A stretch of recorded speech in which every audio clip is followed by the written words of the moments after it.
Welcome to the Ice Guys presented by the Hockey Podcast Network for Monday, April 19th. Ian Cameron with you.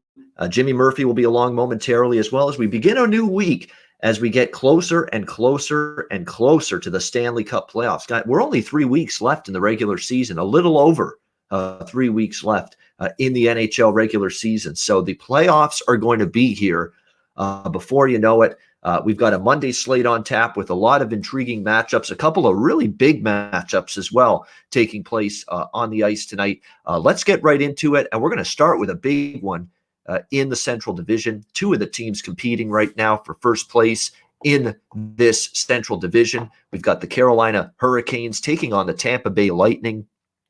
Tampa Bay minus 120, home favorites here in Tampa, total 5.5 here across the board. The Tampa Bay Lightning, and I said this doing Gabe Morency's Sports Rage Late Night show last night on Sports Grid when I was a guest. I said it then, and I'm going to say it again. There's something not quite right with the Lightning at this point in time. They haven't played their best hockey of late. We've seen them really struggle at times to get offense going, especially at 5-on-5. Their power play has still been relatively effective. But right now, this is a Tampa Bay Lightning team where offense has really dried up for them in recent games. There's no question. Steven Stamkos being out certainly doesn't help in that regard. They just have had a difficult time generating offense. You look at their expected goals margin, expected goals for, we've seen that steadily decline and get worse and worse in recent games for the Lightning. So they're just not quite playing at a level that, we're accustomed to seeing them play. And I cashed a ticket against Tampa Bay on Saturday night with Florida. It was a healthy price, plus 140. Clint McLean, who was my guest on a Saturday, also like Florida. It was a good spot, a good price.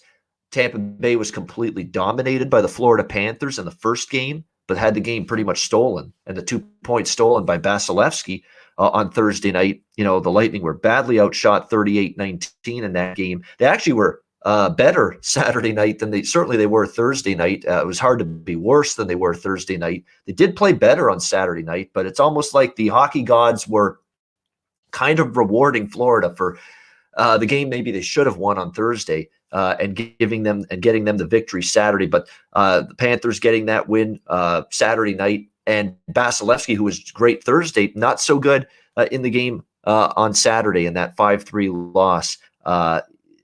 He said John Cooper liked the team's game the other night. He said he thought they played better. Well, of course they did. They had the puck more. Of course they did, because they didn't have it much Thursday night. But at the end of the day, they didn't generate enough offensively. They didn't finish enough of their chances. And that continues to be a problem for this Tampa Bay team. And right now they're just going through something where, they've just had some difficulties finding offense consistently. And even a team like the Lightning, who we don't necessarily think of them having issues offensively, will go through these kind of phases during the course of a long season. There's peaks and valleys to every team every season. Tampa Bay's in one right now. On the flip side, you've got the Carolina Hurricanes coming into this game. Really, other than if you wipe out all the games that the Carolina Hurricanes have played against the Detroit Red Wings this season, they've been excellent against everybody else. Detroit's actually given them their biggest problems this season. 5-2 in their last 7 games. The only 2 losses were to Detroit.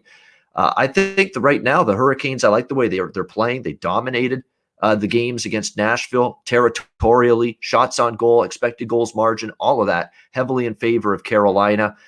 Vinny Trocheck's been amazing. 15 of his last 16 games, he's notched at least 1 point.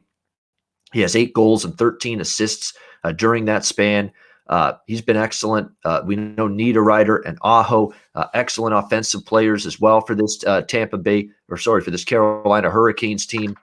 I like a lot of what I'm seeing from Rod Brindamore's group. And like I say, I forgive the Carolina Hurricanes for losing to Detroit. I can't explain it, how they had so much problems with Detroit, but they have this season. And other than that, they've had a wonderful season. And I think they get a vulnerable Tampa Bay team tonight. So I like Carolina here at this price at plus 100. I like the way they're trending. And look, I think when you're Carolina, you come into this game saying, look, Tampa Bay, they're a little wounded right now. They're not playing their best. Let's get them. This is the time to get them. And, to be the man, you got to beat the man. This is the team to beat in the division. They're the defending champs. And I think Carolina's got to come into this and say, if we want to make a statement and we want to show people we're legit cup contenders, we got to go in and win a big road game against a team like this. So I like the way Carolina's playing. Current form, advanced numbers point to Carolina being in better form right now than Tampa as well.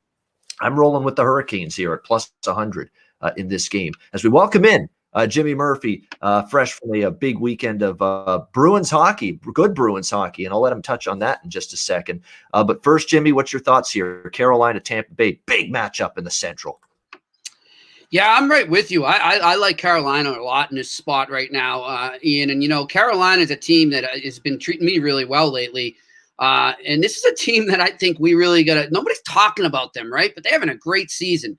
And really are, hanging with the big dogs there in the Central in Tampa Bay. And I'm sure they know this is a good chance to prove that it's no fluke. So I like them, and I'm going to take it a step further and go in regulation. Give me the Carolina Hurricanes in regulation here. I believe you can get it about plus 165. Yeah, it is in that plus 165, plus 170 range. Good price with Carolina in regulation. Yeah, before we get to our next game, it's a big card, so we're not going to do a ton on the recap of yesterday, but I do want Jimmy to talk about these Bruins a little bit because I'm seeing them getting healthier now on the blue line. We're seeing them now beat the Islanders, who they never beat prior to this past week, and they beat the Islanders back-to-back games.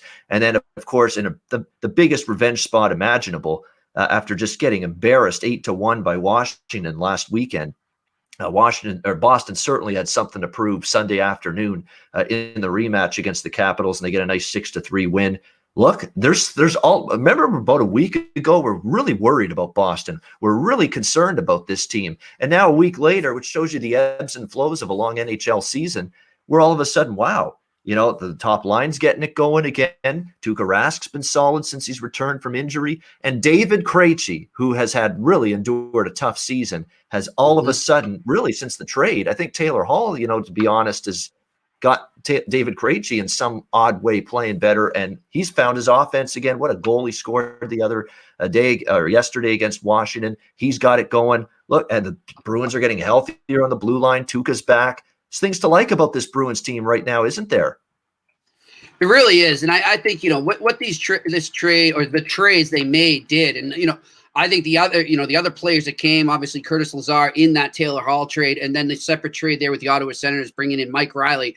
All three of these guys have come in and really fitted nicely and contributed off the bat. And I think what it's done, for a team that has really dealt with a lot of, and I'm not making excuses for them because everybody's dealing with it, but a team that was ravaged by injuries and also COVID as well. So it's given them balance. And so if this happens again, I think they know, well, at least we have that depth now to overcome that if we play hard enough. And that's what we're seeing right now. And I think that those wins, I asked Bruce Cassidy if they were treating those games against the Islanders as sort of a message sender for the playoffs because they hadn't beat the Islanders before those two games.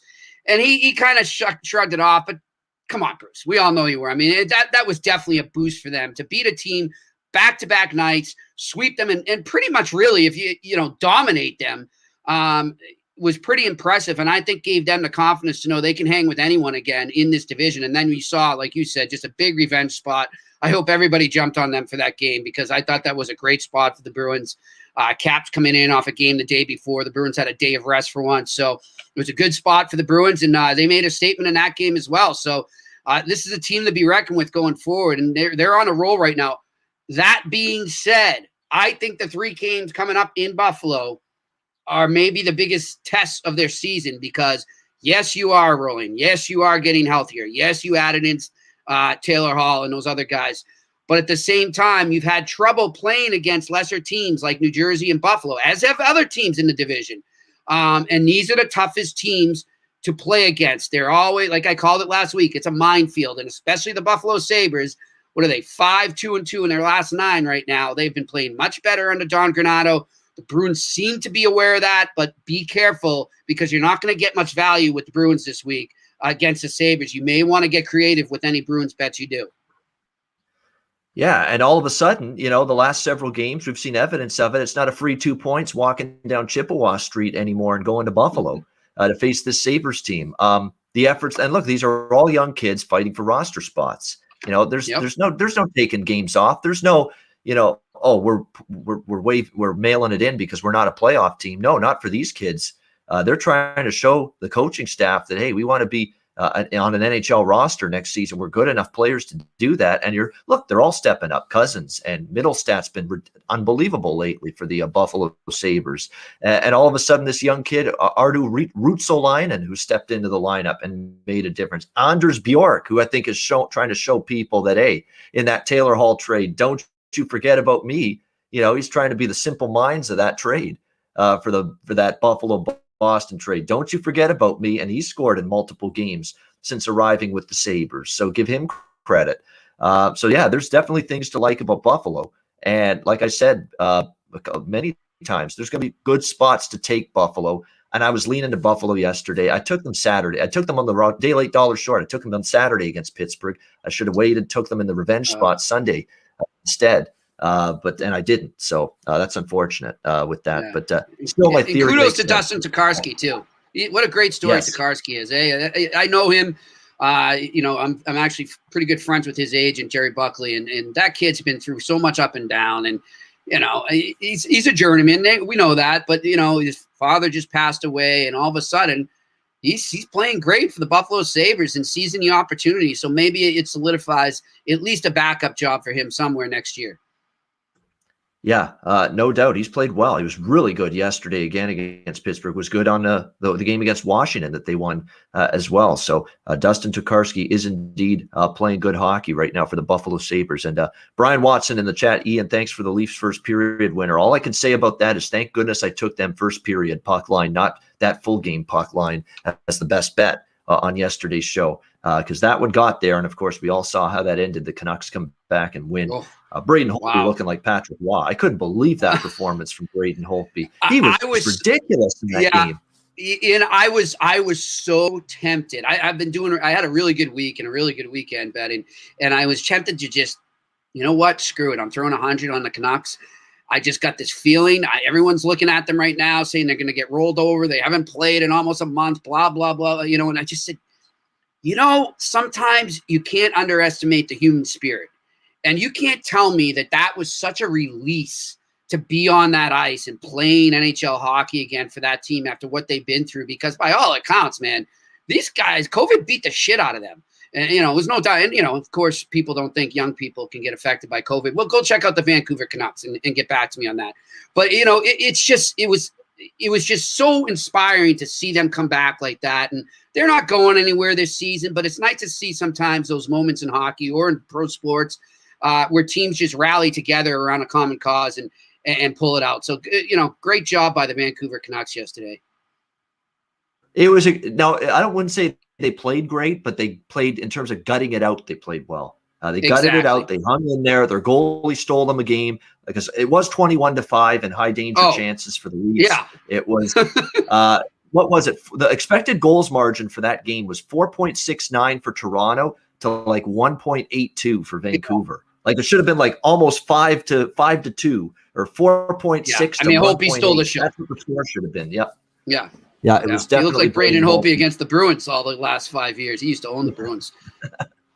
Yeah, he sure did. But hey, all that matters is they won the game. They found a way, scratched out the 2 points in a brutal. Mm-hmm. And look, they didn't just get. It wasn't the first strain of COVID-19 that Vancouver team got hit with. It was the Brazil variant, which is even 10 times more potent and does even more damage to the immune system in the body than the first wave of the virus did. So for them to just hang in there and end up, playing well, it was good to see that in that. And kudos to the Canucks for that win. All right, we'll move on to the rest of this card for this Monday. We'll move on to the next game here, Columbus and Florida. Florida minus 210 home favorites, total 5.5 across the board. The old phrase, stick a fork in them, they're done. That's the Columbus Blue Jackets right now. Stick a fork in them, they're done. It's been, back-to-back losses to Dallas. It's definitely, if there was any hope, small little glimmer of hope before, there isn't now. It's been a dreadful stretch so far for the Columbus Blue Jackets. I mean, they're just in a dismal slide, 1-8 in their last 9 games. Not very good. Swept at home by Chicago. 0-5 in their last 5 games. 5-1 loss to Dallas on Saturday. Cam Atkinson said it well. We played a good first period, then they tied it, and for whatever reason, we took our foot off the gas. That's what happens. We go from playing on our toes to trying to make plays to just sitting back. To me, it's just a team that's Tortorella's totally tuned out. There's usually an anger or a rant or some kind of public demonstration at this point by John Tortorella when his teams are in the kind of slump that the Columbus Blue Jackets are in. I think he's resigned himself to, you know what, I'm probably done. I'm probably out after this season. Patrick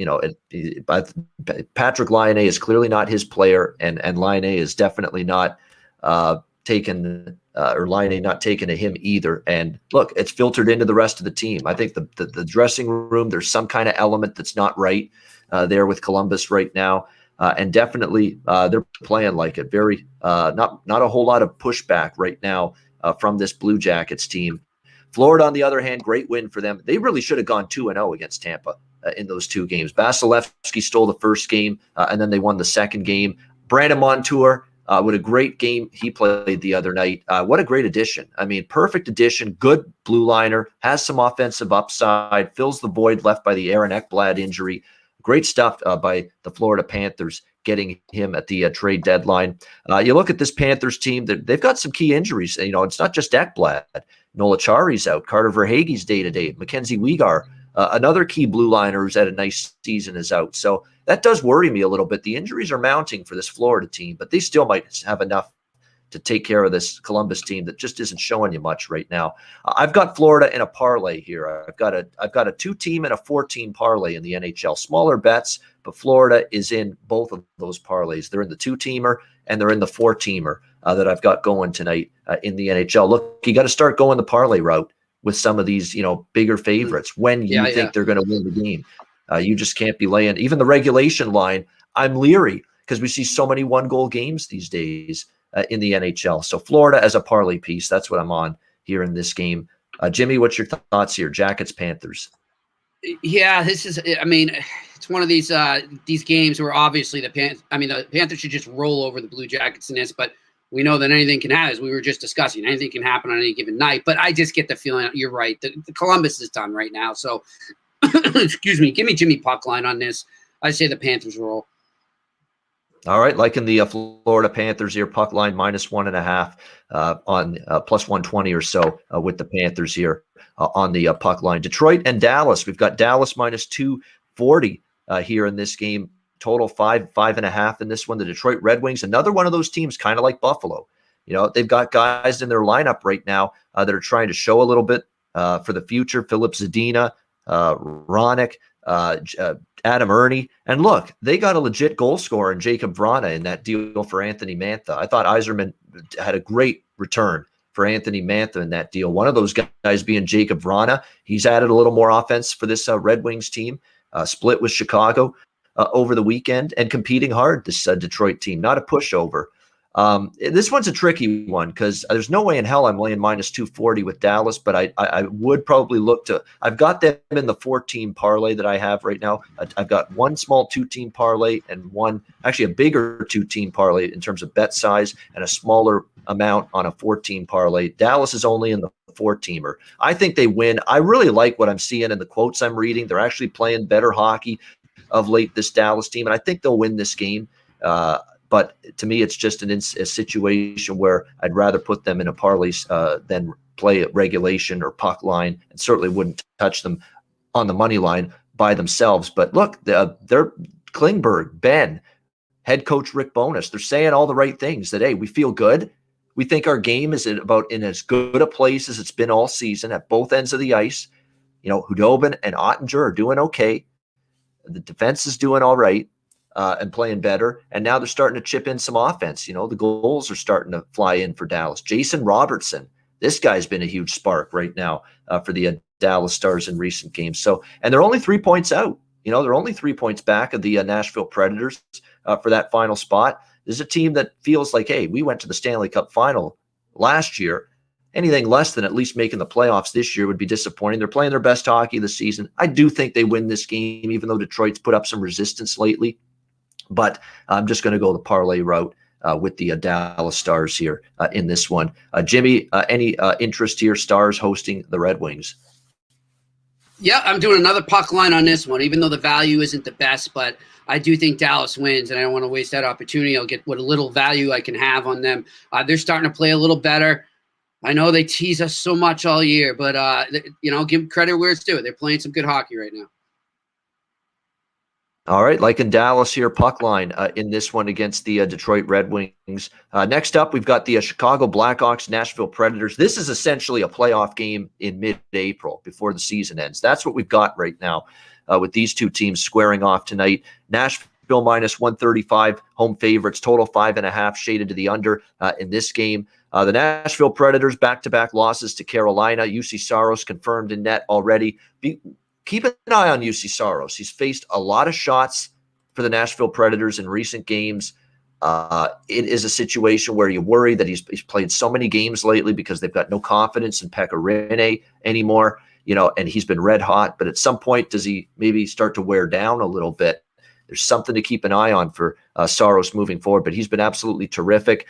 The injuries are still a problem for Nashville, but they're battling through it. They did get Matt Duchene back, although, again, how much is he going to make an impact for a guy that's been pretty disappointing ever since he arrived with the Predators? But, they're healthier on the blue line now with Yossi and with Matthias Ekholm back as well. They still miss Eli Tolvanen. He's out long-term. That's disappointing because he had given them a real boost and energized them offensively the way he was producing for them. So that's disappointing. On the flip side for Chicago, this is obviously an enormous game for them. 2 points behind Nashville for that final playoff spot. And this is the first of 3 head-to-head meetings in a row between these two teams. So these are big games, big stakes between these two teams.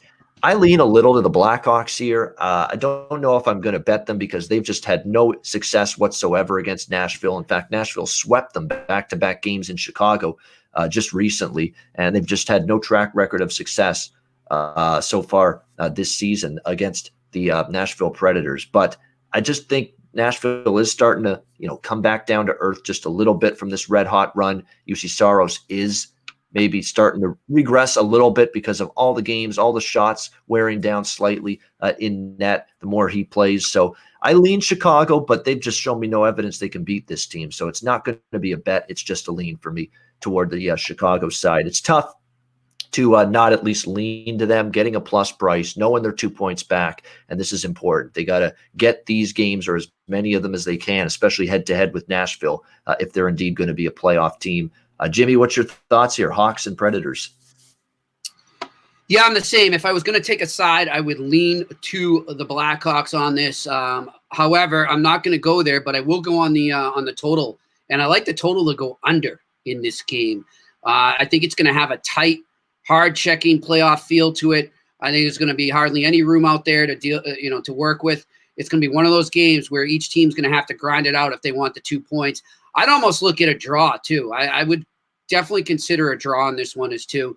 I could easily see this going to extra time. So for me right now, just the under, but maybe a lean towards the Hawks and maybe a lean towards the draw. All right, Minnesota, Arizona. Minnesota minus 150, road favorites, I should say, in the desert. Total 5.5, shaded to the under. A great emotional game against St. Louis. Down early in that game, come back to win it. They were playing for this young kid too, who passed away. That was a big, fan of the team. They totally rallied around that as well Saturday as a rallying cry for that Coyotes team. And sure enough, a great comeback win against the St. Louis Blues, and they needed it. They've been kind of sputtering of late, the Coyotes. We'll see if they can keep it rolling tonight against Minnesota. I have no interest in this game whatsoever, side or total from a betting standpoint. Good one to watch because Arizona is still battling right now with Arizona is still battling right now with St. Louis for that final spot in the division. So every game right now is significant. They got to play it like playoff hockey the rest of the way. They did have a tough time with Minnesota. Minnesota's playing pretty well themselves right now. I know it was San Jose over the weekend. They should have beat San Jose, and they did indeed do just that. Took care of business there at home against the Sharks. So Minnesota's really playing well. I like the way their offensive contributors have stepped up for them. This team has definitely packed a little bit more of a punch offensively this season. The good news for Arizona, though, watch out, is that Darcy Kemper's back. He had a tough first period, gave up both goals against St. Louis in the first period. Then he was basically lights out, and he was fine the rest of the way. And he is definitely going to be something that gives this team a spark, seeing Darcy Kemper back there in net. And after a sluggish start, he overcame it, and he was outstanding the rest of the way. So this should be a good game, but it's not one I have a strong thought on from a betting standpoint. Jimmy, how about you here? Minnesota, Arizona. Well, this is a game where I actually feel strongly enough to go with the draw. I think this is going to be a back and forth matchup. These two teams, you made great points about Minnesota, but Arizona's playing a little better lately too. So they know what's at stake here. They know their playoff lives are on the line. I think this is going to be a great one, and I might even tune into it myself if I can. So give me the draw. All right, like in Minnesota, Arizona draw here at a good price, or over plus 320 or so with the draw in this game. Ottawa, Calgary. We've got Calgary minus 210 home favorites, total 6 shaded to the under in this game. Look, Ottawa was good to me Saturday. It was a great spot. Montreal coming off a huge win against Calgary. They didn't deserve that win either, by the way, Friday night against Calgary. That was all Jake Allen. Jake Allen was ridiculous in that game. He was outstanding. He was magnificent. Matthew Tkachuk pulls the deke move on him, has the whole wide open net, and he hits the post. That pretty much tells you what kind of night it was going to be for the Calgary Flames on Friday night, that it was just the puck wasn't going to bounce their way. They weren't going to find a way to solve Jake Allen. The couple of chances Montreal did get, they scored, and they get the 2-1 win. And it was a big win for Montreal because it basically extended the gap between them and the Calgary Flames, who were trying to hunt them down for the final spot. It increased the gap back to 6 points between Montreal and Calgary for that final spot. And you just had that sense, especially with Montreal's inconsistency lately, that they were just going to have a complete stinker, clunker, lay an egg, the whole bit against Ottawa. And they sure did that. I mean, it was just a complete no-show, honestly. What did they have? Like barely, not even 20 shots on goal. That game itself was disgusting. That was literally, I listened to that game. Yeah. I listened to it driving home on the Mass Pike. I was out in Eastern Mass for a couple days covering the Bruins. And so I'm driving back to Western Mass, and I'm listening. I'm like, I'm going to crash from falling asleep if I listen to this anymore. I mean, it was just like, what did they, Ottawa had 11 shots halfway through the third, and they were up 2-0. It was just baffling, and shame on Montreal, man. What a disaster there. Do we really think that was Claude Julien's fault now? Again? How's that firing looking right now? They actually have been worse under Ducharme than they were under Claude Julien. So, this is on Marc Bergevin, and if he doesn't lose his job after this year, I'm seriously starting an investigation as to what compromising pictures he has of Gillette. I mean, what the heck is going on here? Yeah. I'm Molson, excuse me. I'm in a time warp there of Molson. I mean, what the hell is going on with this team, dude? It's unreal. Well, what the problem is right now, nobody can put a puck in the ocean at the moment for the Montreal Canadiens. And Brendan Gallagher he's an emotional guy, emotional spark for this team. And there's just nobody pushing back. Where's the big play to turn the momentum of a game around when you're struggling? We're not seeing anybody do that for Montreal, make that play. Thomas Tatar, where's his offense gone? Philip Deneau's not giving you anything.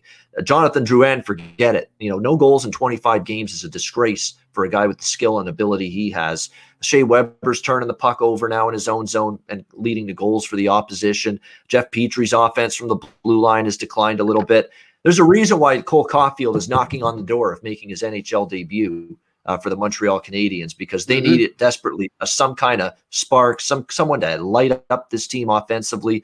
Maybe he's the guy to do it because he scored everywhere he's played. Wisconsin, just a couple of games, small sample size in Laval in the AHL, and there he is lighting it up with 3 goals and 4 points in just 2 games. So you can't tell me he's not ready for at least an opportunity with this NHL team here with the Canadiens to try to spark something. I'm with you too, but I look at this game right now, Ian, and I'm just like, I can't justify touching the Canadiens or really going betting on them or even coming close to it right now. It's just they don't seem to want, every time they're knocking on a door to kind of get to that next level, to start to get in a groove, to start to patch some points together, they don't do it. And I don't know any other thing to describe that other than that the will isn't there and the desire isn't there enough. And, I don't know what to say about them anymore. I'm not touching them the rest of the season. I will bet against them, but I am not betting on the Canadians again this season. That's a promise I make. I'll have to remember that then when we talk about a Montreal game and you're sort of thinking, I kind of like this spot. I'll have to remember. No, you said it back on April 19th. I'm not going, man. Enough of them. I'll eat poutine, but I won't bet on the Habs. All right. So in terms of these two games, we ended up talking about both of them here at the same time. In terms of the Ottawa-Calgary game, I'm on Calgary in the first period on the puck line against Ottawa. I think, look, they got to get this game. If they want to make anything of the 3 games they've got with Montreal after this, they play Montreal 3 times in Calgary. After this game tonight against Ottawa, they've got to get it done. I think they can actually jump on Ottawa early. The one thing about Ottawa, especially on the road at times this year, they've had slow starts and then they battled their way back into games. I think you could see something along those lines here tonight in this game as they take on the Ottawa Senators. Ottawa's, look, they've been a thorn in everybody's side. There is no question. And you got to give this team, Brady Tkachuk, Batherson, Thomas Chabot on the blue line, Stützle. You got to give everybody credit. Now that Shane Pinto is on the team, and boy, he didn't look out of place the other night or Saturday afternoon, I should say, against Montreal in his first NHL game. They worked their tails off, but I think they're walking into a desperate situation here that Calgary has. And I know Calgary's had their issues with Ottawa, but I think it sets up well that early in the game, at least, they can get the jump on the Ottawa Senators. I wouldn't want to take the full game puck line or anything like that, or even Calgary in regulation, but I'll go plus 125 Calgary Flames first period puck line minus a half goal, a plus 125. I like that situation quite a bit for Calgary to get the lead after the first 20 minutes. As far as Edmonton, Montreal goes, I lean to the under. There's a lot of discussion in the chat that the under makes sense in the Oilers Habs. How can you bet Montreal over the total right now with the inability to score?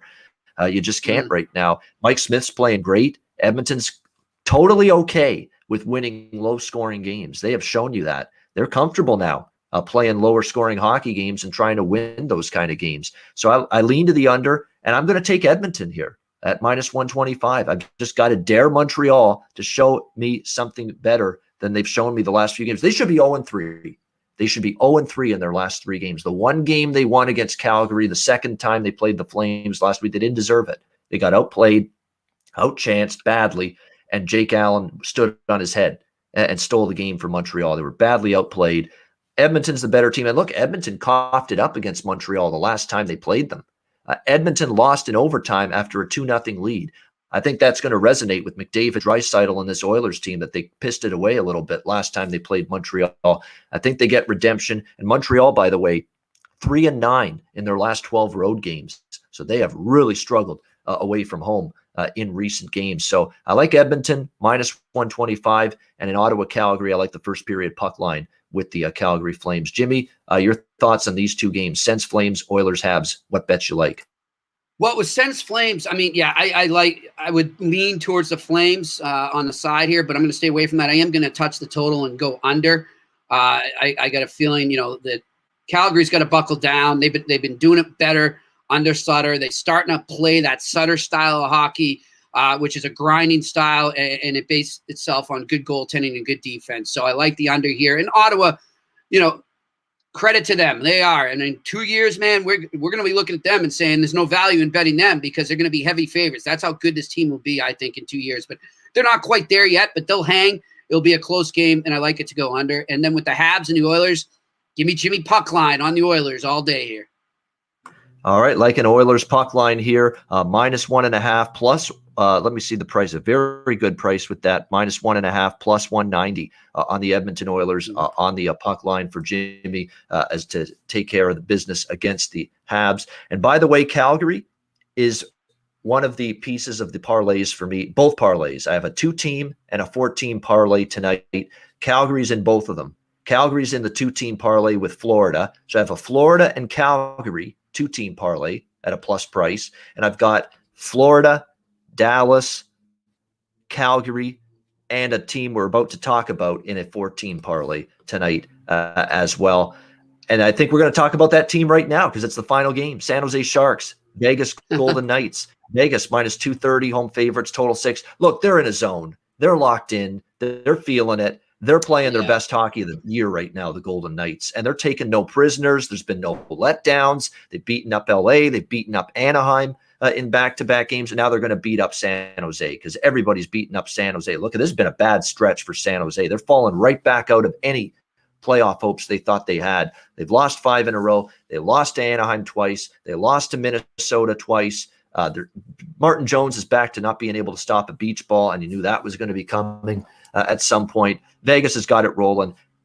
Like I say, I'm not going to bother with the puck line. The puck line probably is a good play here because they have been winning and they've been covering that puck line a little bit lately, the Vegas Golden Knights. But I'm going to keep it a little bit safer. Vegas is the 4th team for me in the 14 parlay. So again, to recap the parlays I have, the 2-teamer is Calgary and Florida.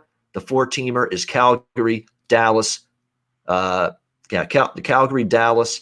Now I'm forgetting the 4th one. So Calgary, I've got Florida and Calgary as the 2-teamer. Florida, Dallas, Calgary, Vegas as the 14 parlay. So there you go. Those are the 2 parlays. So we've got a 2-teamer with the Flames and the Panthers, and I've got a 4-teamer with the Panthers, Stars, Flames, and Golden Knights. There we go. Jimmy, what do you like here? San Jose, Vegas. You know, I would say Vegas in a heartbeat. It just makes too much sense. But this is one of these games. I'm going to go back. I get a weird feeling, Ian, and these weird feelings have been on target lately.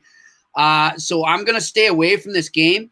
But I will like to say congratulations to Patrick Marleau on passing Gordie Howe. What an amazing feat that is. I remember when him and Joe Thornton went 1-2 in the draft, and it's crazy to think both of them are still playing. So congratulations to him.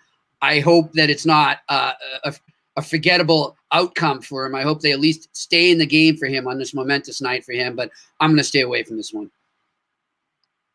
Yeah, they're back home off a road trip. There's some concern there, no question, for the Golden Knights. But, boy, it just seems like no spot has been a flat one for them lately. So you're we're right. seeing something we have not seen in weeks from this Vegas team, a real dead spot and a flat spot like a Washington had, last Thursday against Buffalo. We haven't seen one of those games from the Vegas Golden Knights. And remember, they're still right in lockstep with the Colorado Avalanche for first in the division. And let's also keep in mind another thing. Every goaltend, they're going back and forth, Fleury, Leonard. Every night, those guys are motivated to the tits to play their best because they're trying to show Peter DeBoer, we want the starting net. We want the net. We want to be your guy, your starter, your number 1 at playoff time. Fleury wants it. Leonard wants it. And as a result, it's making the team better because they're getting these guys trying to play their absolute best in between the pipes every single night for this Vegas Golden Knights team. So, like I say, a little trepidation with the first home game off the road trip for Vegas, but I still think they're just far better. They haven't shown any vulnerability lately and be able to get the job done here. But I've got them as part of the 4-teamer tonight that I've got parlay-wise in the NHL. Great analysis with Jimmy Murphy on this Monday card. Before we get to best bets, a reminder, download the DraftKings Sportsbook app, sign up for an account, use the promo code THPN. We've got daily, you got deposit bonuses, weekly specials, incentives, great time of year with NHL, NBA, and baseball every single day. NFL draft coming up very shortly as well. And we're going to end up obviously, you'll have draft props available to you there on the DraftKings Sportsbook app as well. So download the DK Sportsbook app, sign up for an account, use that promo code THPN. All right, it is time for best bets to wrap up the show here for a Monday. Jimmy, we'll start with you. Best bet for Monday night in the NHL. What do you like? I'm going to go with that with the Calgary Flames.